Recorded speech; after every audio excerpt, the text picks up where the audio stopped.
Isn't it funny that a place in Palma comes first as number one? That we have to go to the world of Andrew Tuck, and we have the Can Bordoy, which we've said is the best med edition. Now, that could have been anywhere. It could have been number 27. Somehow it ended up on the first page. How did that happen, Andrew?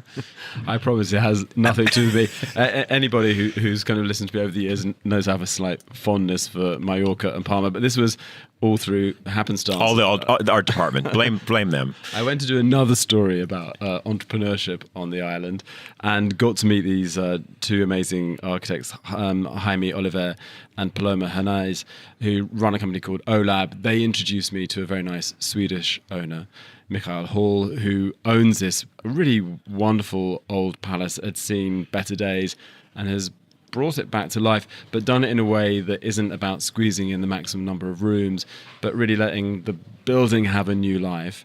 And they discovered when they took over this palace that it has an extraordinary garden, and they've left that in a way that is still a bit of a discovery. It's not over-groomed, and it's got a nice pool and things, but it's not really about that. All right.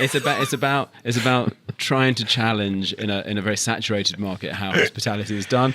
And go to Palma. It's worth checking out. Actually, we have spoken to Mikael Hall, who is the owner of Can Bordoy Hotel, and this is what he had to say. For us, it's a great honor, and I'm amazed. Of course, we set our target very high. We wanted to become an icon, become a legend. I mean, that was the aim, the target I had.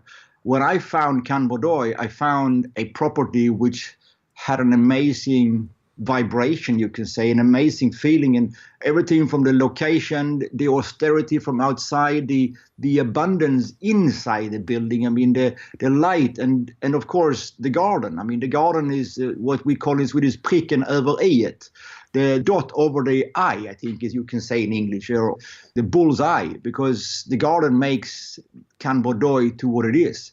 If you know Mallorca, you know Palma de Mallorca, you know that in the old city there is very, very few gardens, and ours are actually the biggest privately owned garden in Palma de Mallorca of today, and I don't think that there will be any bigger gardens.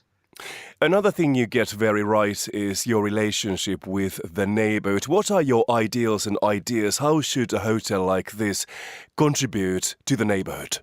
Well, I think Can Bordoy with the garden has to be like a melting pot, a meeting point for the people in Palma de Mallorca.